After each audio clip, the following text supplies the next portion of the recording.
la adicción se entiende, ¿no? de forma social como una deficiencia moral, Sí, ¿no? como si fuera además algo voluntario, ¿no? Que tienes como Efectivamente, falta de que uno control. elige esa acción moral que no tiene nada que ver con la adicción. O sea, la adicción es una enfermedad mental catalogada como tal, Sí, como eje central, trastorno del control de los impulsos. O sea, la fuerza de voluntad no existe. no existe. Uno siente la necesidad de comer, ¿no? Pues un adicto también siente la necesidad de drogarse y no puede luchar contra ello y no puede tener fuerza de voluntad de decir, no, bueno, es que es malo, es que no me conviene, es que voy a perder X o Y. No. Y escuchar a las personas que más quieres decirte y repetirte una y otra vez que esto Efectivamente. no te hace bien. Hola, gracias, ya lo sé.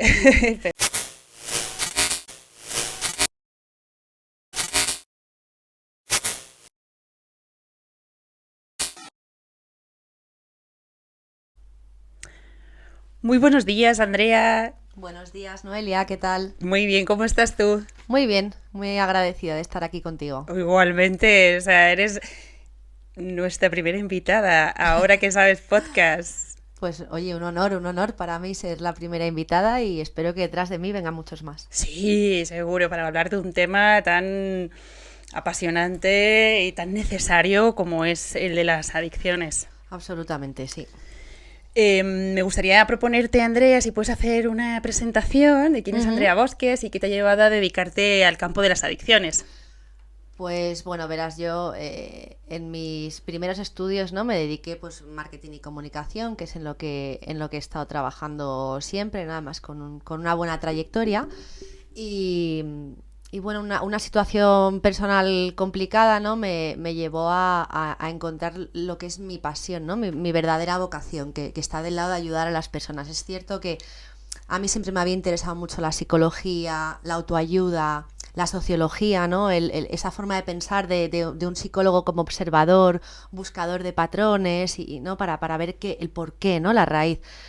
Y, y pues ya te digo que al final la vida, ¿no? Te va llevando, yo creo, un poco donde te tienes que situar por un camino más fácil o más complicado. Eso ahora ya no importa, ¿no? Realmente, pero bueno, es un poco esto, al vivir ciertas experiencias, ¿no? Que bueno, pues que me han hecho identificarme con la posición, ¿no? Donde yo quiero estar, donde me siento cómoda y bueno, luego yo he tenido siempre mucha vocación de ayuda, ¿no? Lo que pasa es que lo canalizaban los animales como voluntaria, especialmente perros, que es más mi pasión, aunque me gustan todos los animales, ¿no? Y bueno, pues al final yo creo que es eso, ¿no? Un poco la vida te ubica ahí donde tienes que estar y Y donde haces falta. totalmente de acuerdo. Y actualmente has trabajado como terapeuta de Sí. adicciones y en qué otros espacios de adicciones has trabajado. Bueno, realmente trabajo como tal, Vale. he estado de monitora de adicciones y ahora que acabo de comenzar como terapeuta. Luego he hecho otras cosas relacionadas, ¿no? Lo que pasa es que no he llegado a desarrollar el trabajo todavía porque está muy por explorar, ¿no? En terapias asistidas con animales, que precisamente, bueno, pues como que unifica dos cosas que me encantan, ¿no? Ayudar a personas y a través de los animales, ¿no? Que es mi pasión. Entonces, bueno, es cierto que esto se orienta más a otro tipo de patologías, ¿no? Como pueda ser autismo, síndrome de Down, pero también va a colectivos más, ¿no? De especial atención como mujeres víctimas de violencia de género, reclusos y adicciones, que es algo que no está muy explorado y que en un medio o largo plazo pues sí me gustaría explorar. Qué interesante, ¿no? Además, juntar dos pasiones, como puede ser Sí, este caso. Qué suerte afortunada. Voy a ir al grano y te voy a preguntar, ¿qué es una adicción? claro que sí. Bueno, pues la adicción realmente es una enfermedad mental, ¿no? O sea, hay distintos manuales, ¿no? Como es el DSM-4, que es bueno, el manual de diagnóstico y sintomatología americano, el CIE, ¿no? Que es la clasificación de más a nivel internacional de enfermedades, que lo catalogan como una enfermedad que afecta, bueno, a nivel físico, a nivel mental, ¿no? Mental, cerebral y a nivel emocional, ¿no? Que crónico y progresivo. Digamos que esa es un poco la definición. El eje central, digamos que sería el trastorno del control de los impulsos, ¿no? Claro. Y siempre que hay una adicción tiene que haber una modificación cerebral. Sí, a ver, cuando, cuando ya pasas al grado de adicción, ¿no? De sustancias químicas especialmente, pero también sin sustancia, ¿no? Comportamentales, aparece un fenómeno llamado la tolerancia, ¿no? Y la tolerancia es una neuroadaptación cerebral, con lo cual...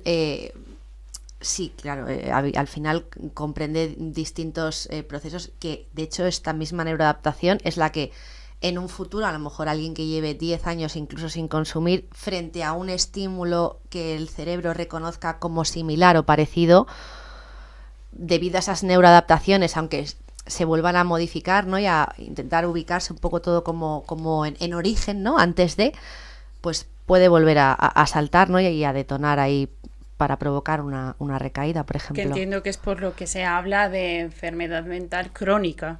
Efectivamente. Claro. Y y hay diferentes grados de adicción. Realmente no.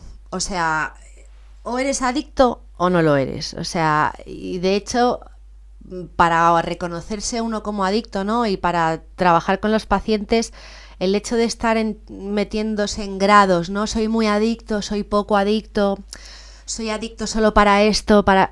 Al final eso dificulta mucho el abordaje del tratamiento, la recuperación, y para la propia persona es como dificultarse el camino, ¿no? O sea, lo que en un principio puede parecer una ayuda, que es como, bueno, soy adicto, pero solo un poco. Sí, es la necesidad que tenemos siempre de etiquetarnos, ¿no? Y de evaluarnos. Efectivamente, al final puede ir muy en contra, ¿no? De la propia persona que se autodenomina así, porque al final adicto es adicto, ¿no?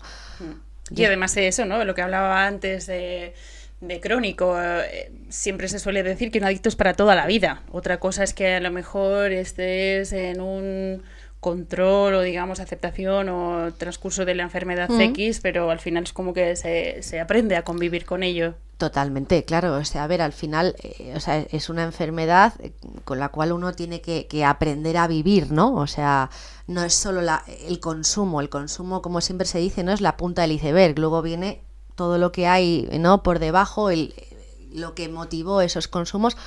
Y bueno, realmente es ahí donde tenemos que aprender a vivir con todo eso, que se puede detener, o sea, uno puede estar en activo, se puede detener el consumo, sigues siendo adicto, pero estás en recuperación o te recuperas, ¿no? Con el paso del tiempo, con Total. lo cual... Ese gran camino también de autoconocerse y ver qué te ha llevado, ¿no? a generar esos consumos compulsivos. Absolutamente, sí. ¿Qué tipos de adicciones hay? Bueno, pues yo distinguiría dos, ¿no? Con sustancias químicas y comportamentales. Al final es lo mismo, o sea, a nivel biológico y la parte psicopatológica común de la enfermedad es la misma. La única diferencia que hay es que en una interviene una sustancia exógena, ¿no? de fuera del cuerpo, y en el otro no. En la comportamental no intervienen sustancias. Pero va a actuar igual. De la misma esta manera. alteración que hablamos cerebral va a actuar exactamente igual y se va a comportar de la misma manera. Sí, es cierto que cuando intervienen sustancias hay diversos estudios, ¿no? que bueno, pues se pueden leer, ¿no? Por ejemplo, la Consejería de Andalucía tiene muchos manuales de neurobiología de adicciones de cada sustancia, que son muy completos y están muy bien.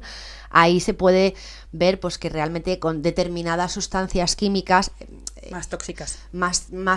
Sí, no más tóxicas, sino que atacan a unas zonas u otras, ¿no? Digamos, de los receptores, pues sí que es cierto que puede haber una intensidad más grande y demás. Bueno, también ahí luego interferirían factores biológicos de la persona, hombre, mujer. Bueno. Luego te preguntaré también por los factores y que nos lleva a desarrollar una adicción, sí, ¿no? Con respecto a otras personas. Quería incidir, porque hay como mucha confusión con respecto a asociarse o no con tener una adicción, el uso, abuso, ¿qué diferencias hay para poder dar un poco de claridad a las personas que nos están escuchando y que no, digamos, malusemos a veces los términos, ¿no? Porque dependencia, uso, abuso, adicción... Sí.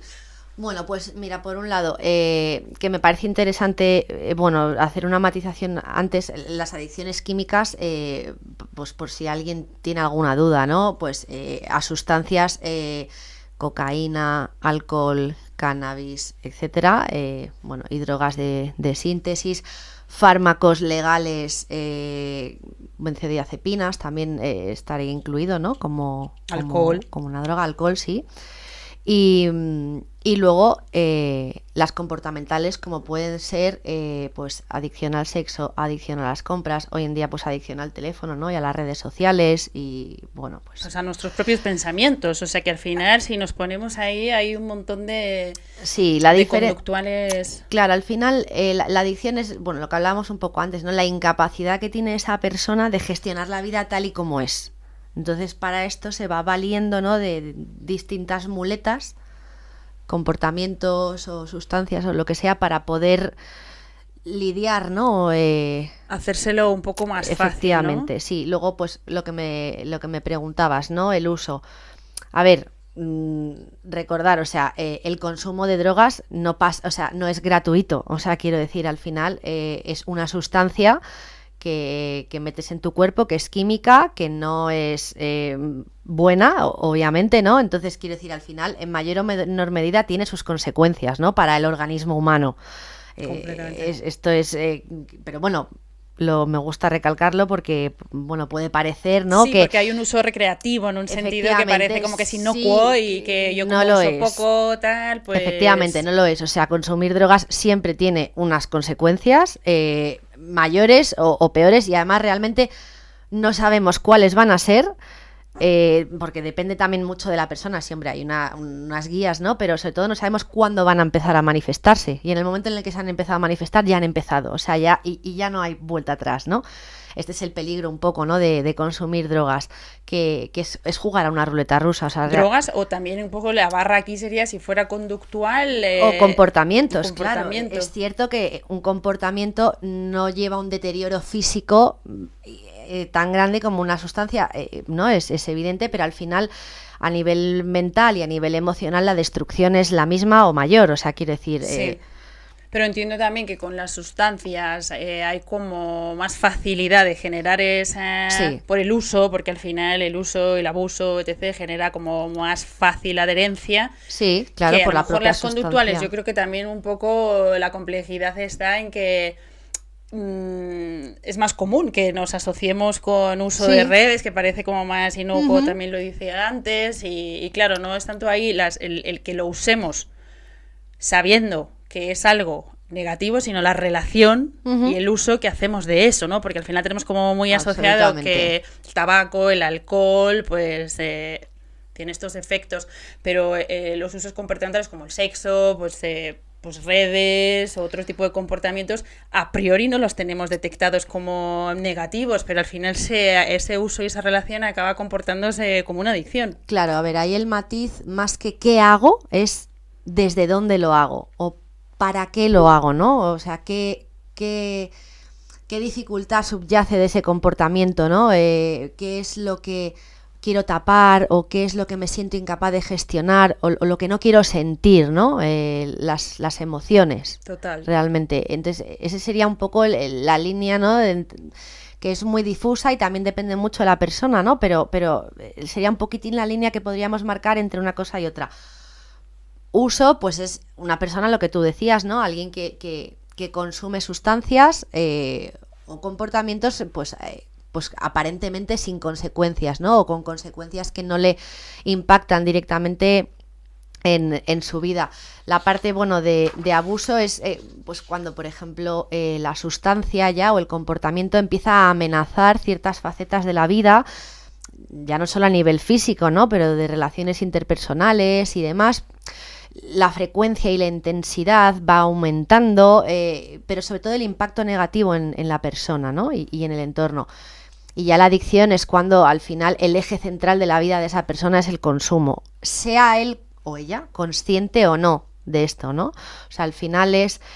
y además aparecen ya pues síndrome de abstinencia, la tolerancia, el deseo más compulsivo, ¿no? De de consumo, ahí está donde estaríamos hablando más de adicción, o sea, esos 3 niveles. Pero bueno, como decía antes, bueno, hay que... Al final es una enfermedad muy difícil de reconocer, esto es así, el 90% de las personas que padecen una adicción no se reconocen, y has hablado de algunos factores por los que poder darnos cuenta, no solamente con nosotros mismos, sino también verlos pues en un familiar, en una persona cercana a nuestra vida, un compañero de trabajo, que podamos empezar a detectar que aquí está pasando algo, porque como decías, no siempre es fácil verlo, ¿no? O sea, puede estar totalmente disparado y no ver nada. ¿Podemos repasar un poco así cuáles son los factores para dar un poco de claridad? Sí, claro. O sea, a ver, al final la negación, ¿no? Es una característica muy importante de la adicción, ¿no? Que no es que vaya implícita, ¿no? He leído cosas sobre el tema, que no es que sea una característica de la personalidad de un adicto, pero sí que es cierto que, a ver, la negación es un mecanismo de defensa, ¿no? De inteligencia emocional que cualquier ser humano tiene para evitar el sufrimiento, ¿no? Nuestro cerebro no está diseñado para sufrir ni obviamente, ¿no? Como órgano, como máquina, ¿no? No le gusta sentir emociones displacenteras. Entonces siempre va a buscar la forma de llevarnos a lo positivo, de llevarnos al placer, ¿no? Para sobrevivir, digamos. Entonces al final, bueno, pues, pero cuando se da en una conducta adictiva, claro, la negación es lo que permite a la persona anular también un poco la parte, ¿no? del raciocinio, para poder seguir manteniendo en el tiempo esa conducta, ¿no? Oye, esto es malo, me está perjudicando, ¿no? Pues no sé, me está quitando la vida, la salud, y a pesar de eso, por un lado, por la impulsividad, ¿no? El trastorno de control de los impulsos, no puedo parar de consumir, y por otro, tengo que seguir manteniendo esta conducta porque al final es lo que me provoca a mí el bienestar y el placer que previamente la falta del consumo me ha provocado, ¿no? Ese es un poco el tema. Entonces, bueno, si nos salimos de la negación, o sea, al final, la adicción es una enfermedad de autodiagnóstico. Con esto quiero decir, claro, yo puedo ver a alguien que tiene un problema y grave además, pero hasta que esa persona no se reconozca a sí mismo como adicto, como adicta, o como persona que tiene un problema o que cree que pueda tener un problema y que necesita ayuda, todos los esfuerzos probablemente vayan a ser en vano, porque a no ser que sea una persona que sea un menor, ¿no? Que esté bajo una tutela de unos padres, pero ya hablando de un adulto, tiene potestad sobre sí mismo, ¿no? Y aunque esté echando su vida a perder, pues si él mismo no toma la decisión o no levanta la mano, ¿no? Para pedir ayuda, esto no ocurre. Pero bueno, formas de detectar, pues cuando una persona minimiza, niega o justifica los consumos, cuando empieza a interferir la conducta adictiva en las relaciones interpersonales, en el trabajo, con la sociedad, con la familia, pareja, carácter muy irritable, trastornos del sueño, un pensamiento obsesivo, pensamientos con esto, ¿no? obsesivos que te ocupa de deseo, la mayoría del día, pensando en cómo, si consumo, si no consumo, si lo dejo, si no lo dejo. Sí, o quiero consumir y no debo, no puedo porque estoy haciendo, y aguantar, ¿no? O sea, pero para que uno lo pueda reconocer más desde fuera, pues son un poco estos los síntomas así, ¿no? Más visibles. Que bueno, que al final... Supongo que con el tiempo a lo mejor alguien que nos esté escuchando se siente pues asociado, pero es verdad que también hace falta paciencia, claro, conciencia y empezar también a reconocer todo esto. No es una tarea fácil, por eso... Bueno, pues aunque sea una enfermedad de diagnóstico, que está claro que es así de duro, ¿no? O sea, cuando tú ves a alguien que quieres, que está sufriendo y que está pasando todo esto y no poder intervenir, es algo dolorosísimo. A ver, realmente el entorno puede intervenir, lo que pasa es que generalmente las formas que tenemos el entorno, ¿no? De poder intervenir ante una persona con una adicción, lejos de ayudar, lo que puede ser es en que ese entorno, familia, pareja, amigos, se conviertan en un facilitador del consumo, ¿no? ¿Cómo puede ser esto? Pues mira, al final puedes encubrirle, ¿no? Pongamos un ejemplo más claro, ¿no? Pues una familia en la que la mujer es adicta, tiene un marido y unos hijos, ¿no? Pues a lo mejor, pues para que los niños no sufran, no se den cuenta, el marido la encubre, tapa sus consumos, las consecuencias minimiza además, ¿no?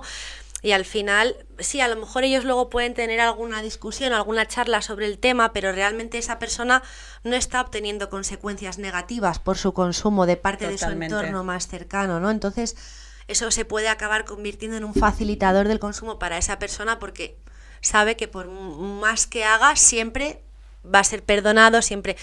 Dicen mucho, aunque hay que para ayudar a una persona con un problema de adicción, lo más importante es ponerse en contacto con un profesional que guíe un poco las pautas, o sea, porque ahora iba a decir alguna cosa, pero claro, esto no se puede hacer como iniciativa propia, ¿no? O sea, esto tiene que estar siempre acompañado, supervisado, pautado por un profesional, ¿no? Aunque el adicto en sí mismo no sea el primero que se ha puesto en ayuda, ya la familia sí puede ir poniéndose en contacto con alguien profesional que le pueda guiar, ¿no? En cómo ayudar a esa persona a que se reconozca, a que toque fondo, ¿no? O sea, lo que podríamos denominar, ¿no? Así más vulgarmente como amor duro. Amor duro. Amor duro. O sea, es decir, poner límites al consumo, poner límites a los comportamientos, poner límites a las mentiras, a las faltas de respeto, ¿no? A las situaciones que propician el consumo, ¿no? Porque al final cuando hay un adicto en un sistema familiar o relacional, ¿no? Del tipo que sea, todo el sistema enferma.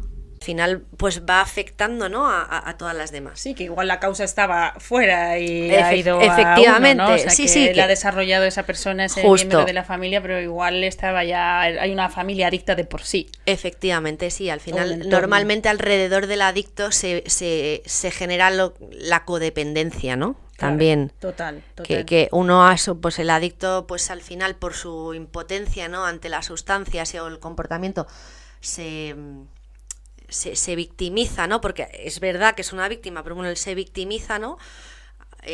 Consciente o inconscientemente, con lo cual las personas que están a su alrededor pues solo les queda el rol de cuidador, ¿no? O sea, no hay más opción, a no ser que, bueno, pues estés guiado por alguien profesional, como decía antes, que te marque unas pautas que te hagan, pues eso, dejar de ser un facilitador para empezar a poner límites y hacer un amor duro. Esto le llevará a la persona a decir, bueno, pues cada vez mis consumos tienen más consecuencias, pues no sé, ya mi pareja me ha dejado, mi familia no sé qué, o me han echado de casa, o no, entonces cada vez se va estrechando más el cerco hasta que al final es que solo les queda pedir ayuda. Es cierto que, claro, esto es un poco peliagudo y este proceso no tiene por qué ser inmediato de acción-reacción, pueden pasar días, semanas, meses, años, un año, sí.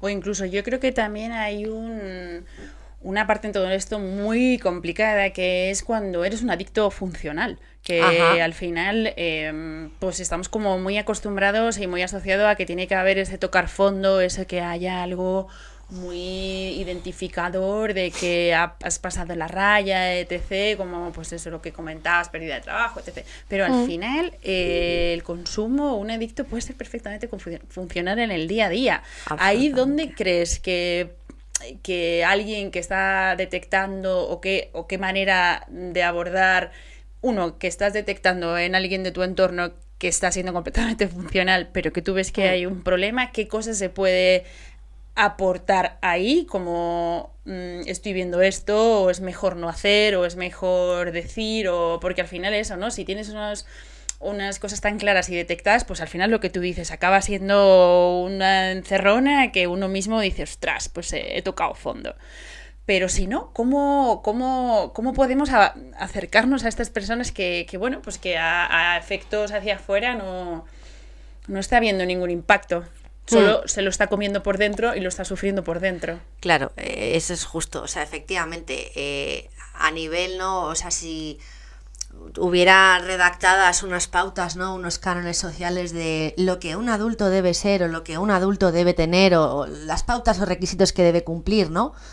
Y pues oye, y tú le haces un check, ¿no? A todas estas pautas, pero claro, por detrás, ¿qué hay, no? De hecho, los adictos funcionales, a ver, al final todo el mundo deja de ser funcional y puede ser funcional en apariencia, pero realmente no es una persona funcional, ¿no? Porque no lo es, necesita. Interiormente. Interiormente no lo es.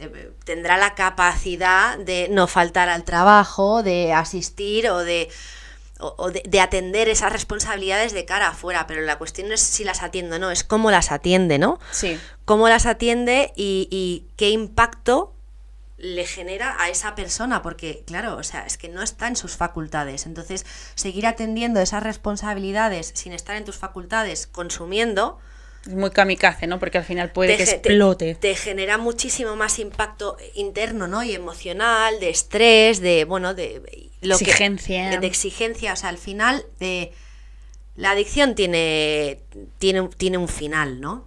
O sea, la adicción tiene un final y no es bonito.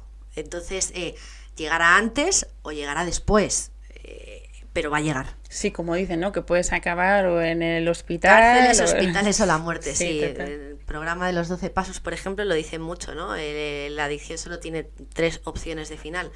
Y yo creo firmemente en esto. Es verdad que en una persona a la que aparentemente sea funcional, que no haya empezado o que haya sido capaz, ¿no? de mantener de forma hacia afuera, ¿no? Esa doble vida, es también muy peligroso, porque va a hacer mucho más difícil que se identifique él a sí mismo, que los demás lo perciban como, pero también a la vez yo creo que le puede destrozar muchísimo más por dentro, ¿no? A nivel emocional, y quizás, bueno, pues hay veces que para cada uno tiene un fondo, unos límites, ¿no? Y para una persona pues pueda ser un fondo que le echen de casa, perder el trabajo, quedarse sin dinero, pero cuando el dinero se mantiene en un flujo constante, a tu alrededor tu vida está montada de tal manera que el consumo parece que se permite, el fondo que va a llegar va a ser un fondo de salud. Y un fondo de salud puedes volver, como puedes no volver, como puedes acabar en un psiquiátrico, o quiero decir, ¿no? Que para mí, ¿no? Mi opinión personal es que, oye, pues es muchísimo, muchísimo peor, más delicado y más peligroso, ¿no? O el final que yo menos querría, ¿no? El final que totalmente. Qué interesante. La adicción, como decíamos antes, tiene asociada a veces usos o mal usos, y a veces minimizando, a veces maximizando. Puedes verlo en un anuncio de televisión, anunciando un producto que puede estar como rechazo en un entorno de trabajo. Hay un montón de mitos asociados y creencias y falsas creencias. ¿Qué cosas crees, qué mitos o qué otras creencias crees que están no haciendo mucho favor a que entendamos y nos relacionamos con esto, con la importancia que tiene como una enfermedad que es? Bueno, pues, o sea, por un lado, ¿no? La adicción se entiende, ¿no? De forma social como perversión, ¿no? O como una deficiencia moral, ¿no? Sí, como si fuera además algo voluntario, efectivamente, ¿no? Que tienes como falta de control. Uno elige, exacto, que uno elige y que se le ha ido de la mano, exacto, como una depravación, es ¿no? Como muy moral también, claro, ¿no? y eso es una afección moral que no tiene nada que ver con la adicción. O sea, la adicción es una enfermedad mental catalogada como tal. Sí. O sea, por la Organización Mundial de la Salud y bueno, los organismos que hemos comentado antes, ¿no? Entonces, eso por un lado. Como eje central, trastorno del control de los impulsos. O sea, la fuerza de voluntad no existe. No existe. O sea, si una persona fuera capaz de sobreponerse a la llamada, ¿no? Porque al final esto o sea, las drogas, ¿no? El consumo te afecta al sistema de recompensa del cerebro y va, bueno, por no extenderme con esto, va exactamente a los mismos sitios donde se detecta la necesidad de reproducción y donde se detecta la necesidad de alimentación. Ajá. O sea, digamos, de necesidades básicas de supervivencia del ser humano. Entonces, pues igual que uno siente la necesidad de comer, ¿no? Pues un adicto también siente la necesidad de drogarse y no puede luchar contra ello y no puede tener fuerza de voluntad de decir, no, bueno, es que es malo, es que no me conviene, es que voy a perder X o Y. No, o sea, la fuerza de voluntad es que, o sea, el raciocinio queda anulado por completo. Total, a pesar de saber que las consecuencias van a ser nefastas y escuchar a las personas que más quieres decirte y repetirte una y otra vez que esto no te hace bien. Hola, gracias, ya lo sé. Pero claro, al final es que ponerte La fuerza de voluntad no ayuda.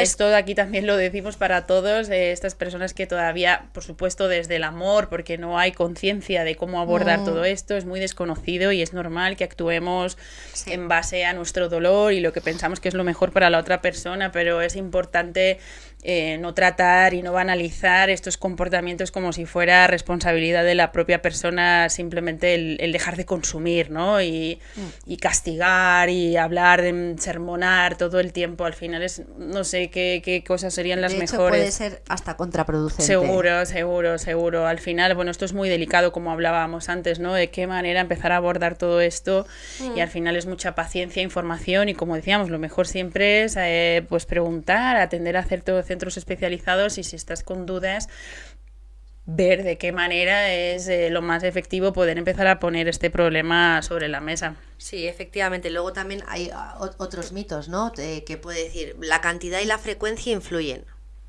No. O sea, realmente... Ese es fuerte, ¿eh? Porque todo el mundo tiene asociado como que tú eres adicto y practicas todos los días. Y puede haber adictos de consumo mensual. Efectivamente, lo que se llaman cíclicos. Porque eso sería, para aprovechar ahora el inciso, sería que esa persona, la claridad que le da a que es adicto es porque, aunque sea muy puntual, no va a poder dejar de consumirlo. Claro. Y necesita ese consumo. Y de hecho, a ver, habría aunque quiera. Exacto, habría que analizarlo bien porque cada persona es un mundo, ¿no? O sea, hay unas guías y unas directrices, pero realmente, o sea, esa persona puede ser que todo ese tiempo que no está consumiendo lo que sea, está en contención. Exacto. Habría que ver qué tan normal o qué tan bien o no tan bien está esa persona en el momento en el que no consume. O qué pasa si no consume o después. Qué pasa si no consume en ese momento cuando él se ha planificado, o ella, este consumo y demás. O sea, la cantidad y la frecuencia no... Volvemos otra vez, perdona, a lo que te ocupa en tu pensamiento. Claro, los pensamientos obsesivos, eso es un síntoma claro, ¿no? Lo que pasa es que eso, claro, solo lo ve uno. Que al final el consumo lo tienes aquí, en la mente, ¿no? O sea, tú a priori hacia afuera dices, no, es que yo solamente tomo cocaína una vez al mes, está bien, pero realmente a lo mejor interior tienes ahí una complejidad que te está ocupando muchísimo tiempo y nervios a la hora de consumir o de no. Y sobre todo ya el cómo te afecta después, ¿no? O sea, es cómo me afecta a mí el consumo. O sea, ya no es tanto cuánto consumo ni qué consumo. O sea, no es más adicto un consumidor de cocaína, por poner un ejemplo, que un consumidor de alcohol. Solo porque el alcohol esté legalizado. O sea, al final, completamente. Drogas son todas. Adicto es adicto, no hay distinción. O sea, no hay más adictos o menos adictos, o alguien, ¿no? Lo que se entendía antaño, ¿no? Hablando también un poco de mitos y tal. Antiguamente adictos pues solo los de la heroína, ¿no? La adicción a la heroína, a las jeringuillas, ¿no? Sí, el yonki en la calle. El mito. Sí. No, o sea, y no es más adicto él que un consumidor de cocaína cíclico de una vez a la semana o de fines de semana. Realmente... Lo que pasa es que va asociado otros factores sociales que bueno, pues a priori tenemos más facilidad de reconocer ahí una enfermedad más grave. Sí, eso a lo mejor podría ser más en el pasado, ¿no? Pero en la época en la que estamos, en el siglo XXI, es más... o sea, casi hay más adictos de actualmente total. Que yo te digo, sí. ¿No? Que el otro ejemplo, ¿no? Incluso las redes sociales que hablan ahora de la heroína. Desgraciadamente hay de todo y seguirá habiendo, ¿no? Porque yo creo que también la adicción va ahí un poco ligada al ser humano, a la búsqueda de conductas placenteras y tal, y bueno. Sí, porque esto ha existido toda la vida. Pero a lo que iba es que no, o sea, realmente... O sea, no influye ni qué sustancia sea, ni qué cantidad, ni con qué frecuencia, sino cómo afecta personalmente y a las parcelas de la vida, ¿no? El nivel de ingobernabilidad que le genere a la persona. Total, lo has dicho muy claro, el nivel de ingobernabilidad.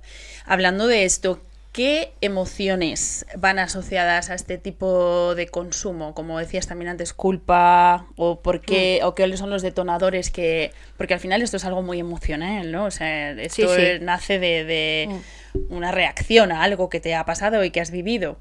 ¿Qué emociones están asociadas? Tanto previas de consumir como a lo mejor asociadas más al después del consumo.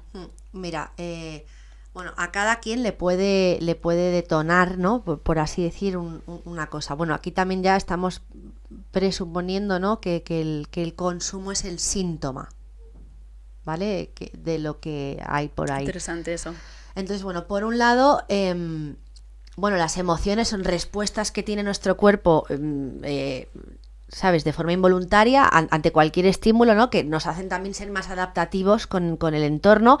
Y luego los sentimientos es qué nombre le ponemos, ¿no? O cómo etiquetamos a esa emoción, ¿no? Que va asociada. Y la adicción, precisamente, digamos que, o sea, una de las funciones, ¿no? Que cumple es, digamos, la disociación de las emociones, la desconexión emocional de la persona, ¿no? Que en un primer momento podría ser para, ¿no?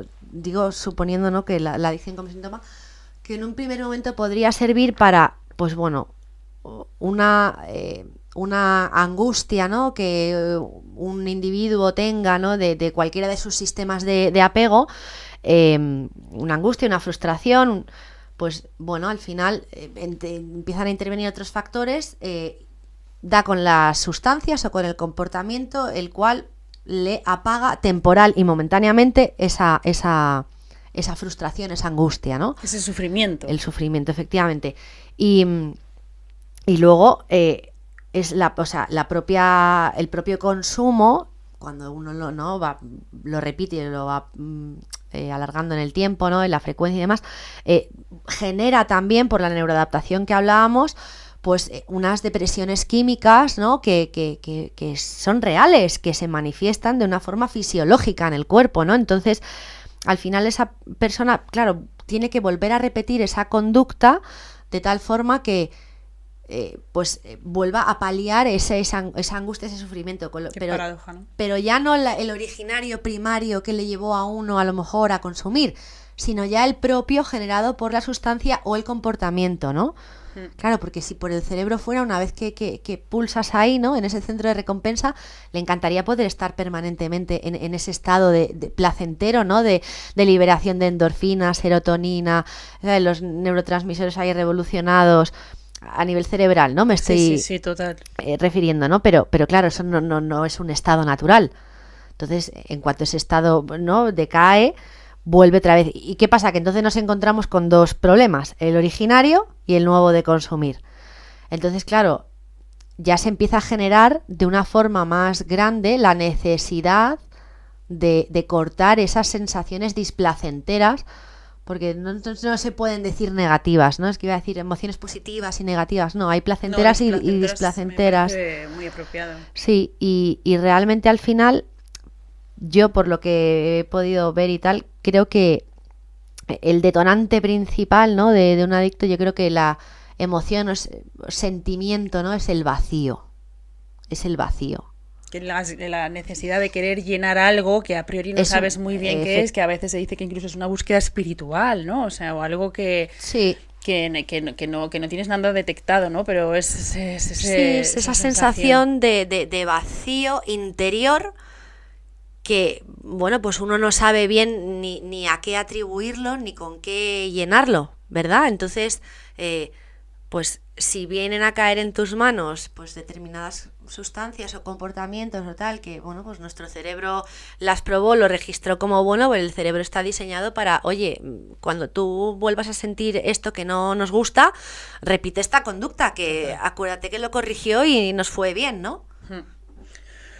Sí, la verdad que es alucinante el cerebro también. ¿Qué factores crees, Andrea, que son los que lleva a una persona a ser más propenso a una adicción o no? O porque al final sabemos que hay consumos muy parecidos y hay algunas personas que por lo que sea generan esta enfermedad y otros que no. O no sé. A ver, bueno, o sea, digamos que la enfermedad de la adicción tiene como dos niveles, ¿no? El psicopatológico común, para todo el mundo, para todas las adicciones, ¿no? Que al final es, pues bueno, son las mismas características para todos los adictos, ¿no? Pues que es el deseo de consumir, la obsesión, un poco lo que hemos venido hablando, sí, ¿no? En todo este tiempo. Ese sería el nivel común, ¿no? De la enfermedad de la adicción, ante el cual todo el mundo es igual, ¿no? Reacción igual, abstinencia, tolerancia, el craving, esto es así, ¿no? Luego está la parte, el nivel biológico, que es el que la propia sustancia o conducta genera, ¿no? Lo que hablábamos antes de la neuroadaptación. Y luego ya vendría el nivel psicopatológico específico de cada uno. Y ahí, bueno, pues ahí hay que investigar y ahondar bien en cuáles son las causas, ¿no? que le han llevado a una persona a consumir. Pueden intervenir desde, bueno, pues lo que comentábamos antes, ¿no? Pues angustias de algún sistema motivacional, pues bueno, el narcisista, el sensual sexual, el heteroconservador, autoconservador, distintos, ¿no? Que pues esto daría para un podcast entero. Venga, la verdad. Y luego pues también factores personales, pues es cierto que no se puede decir que haya un tipo de personalidad estándar, entonces eres adicto, ¿no? Se tienen que dar varias confluencias de factores, pero sí que es cierto pues que una persona muy impulsiva, con una baja tolerancia a la frustración, una hipersensibilidad, pues puede tener más papeletas para poder desarrollar una adicción. También en la familia, ¿no? O sea, el tipo de crianza que uno ha tenido de pequeño, si la familia, pues no sé, pues es más democrática, más exigente, dependiendo, sea, ¿no? Claro, o sea, el entorno que sea. La familia también influye. O ha habido consumos. Si ha habido consumos o violencia, ¿no? En una familia. Simplemente si los progenitores han gestionado mal el apego y el desapego del niño, claro, en las fases de infantil. O sea, quiero decir, al final ya no, o sea, es más un cómo lo recibe la persona que a lo mejor los hechos reales, ¿no? Completamente, eso es muy interesante, porque no porque haya un hecho la persona lo va a recibir o mejor o peor, como lo reciba ella. Es como le hace sentir a cada uno, o sea, quiero decir, o sea, con esto que no parezca que es que esté responsabilizando ni culpando ni a padres ni a familias. Al revés, nada, ¿no? Con esto también lo que decimos es que no, es cómo afecta también la persona, cómo lo recibe. O sea, quiero decir, es verdad que puede haber una participación importante y que al final, bueno, pues cada uno lo hace como puede, como sabe, buscando siempre, ¿no?, lo mejor y con las herramientas que tiene a su disposición en cada momento, ¿no? Total. Entonces, bueno, esto pues nadie es responsable ni culpable, o sea, solo uno mismo, ¿no? Pero bueno, que son circunstancias, como decías tú, factores que pueden intervenir, ¿no? Luego también, generalmente se gesta en la adolescencia, o sea, el proceso del adolescente de buscar tu yo, ¿no? De construirte, de identificarte, de oye, ¿quién soy?, ¿no? Ya empiezo a intentar separarme un poco de mis progenitores, de mis padres y a intentar ser un ente independiente. También aquí los padres pueden colaborar o interferir, o sea, esto es un proceso colaborativo. Total. ¿No? O sea, unos tienen que soltar y otro tiene que investigar y también soltar, o sea, ¿no? Esto es mutuo, ¿no? También aquí viene mucha parte del conflicto, el tipo de límites que puedan poner los padres en las pruebas, ¿no?, del niño. Al final, si no tiene unos modelos de educadores sanos a su alcance, pues educadores en el colegio o en casa, ¿eh? Entonces, pues al final el niño, su entorno más cercano, su búsqueda de iguales, ¿no?, puede interpretarse también como un factor de riesgo. Si ese grupo de iguales, pues el consumo está más cerca, hay más violencia, bueno, o sea, intervienen también factores del entorno, culturales, y luego, por supuestísimo, a día de hoy, la sociedad en la que vivimos. O sea, vivimos en una sociedad adicta per se, en la cual no hay modelos sanos de gestión emocional prácticamente en ningún sitio. Ahora empieza a haber un poco más de interés y de todo esto, ¿no? Sí, gracias también en este sentido a la pandemia, que ha habido un poco más de hablar en alto de salud mental. O sea, algo bueno tenía que traer todo esto. Sí, efectivamente, pero, o sea, empezamos a tener ciertas nociones, pero realmente, o sea, vivimos en una sociedad en la que nos está enseñando, ¿no?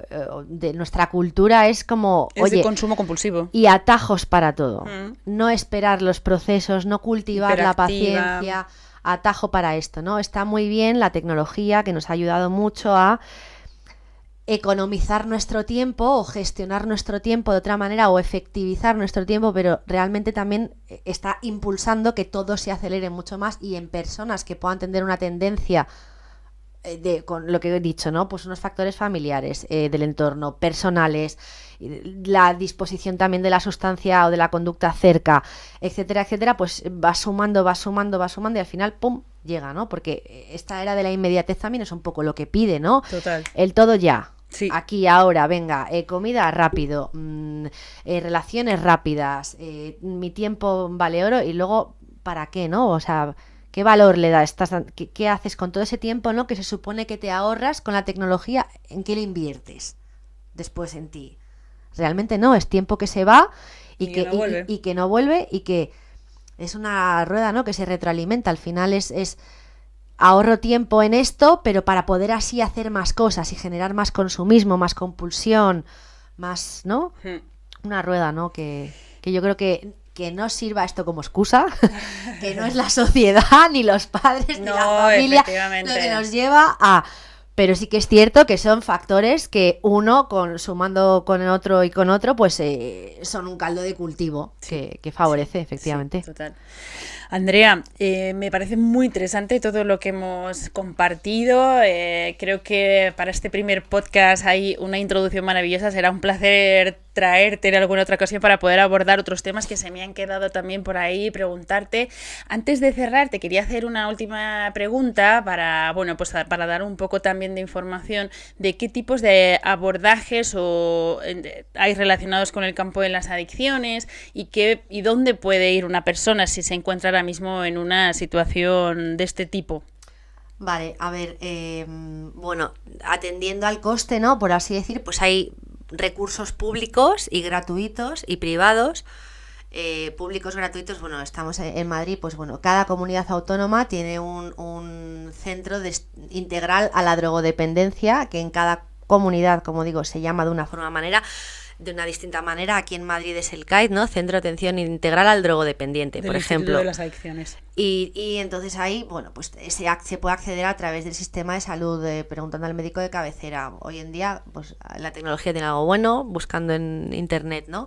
También hay recursos públicos gratuitos, como puedan ser los grupos de 12 pasos, Narcóticos Anónimos, Alcohólicos Anónimos, comedores compulsivos, sexo adictos anónimos, etcétera, ¿no?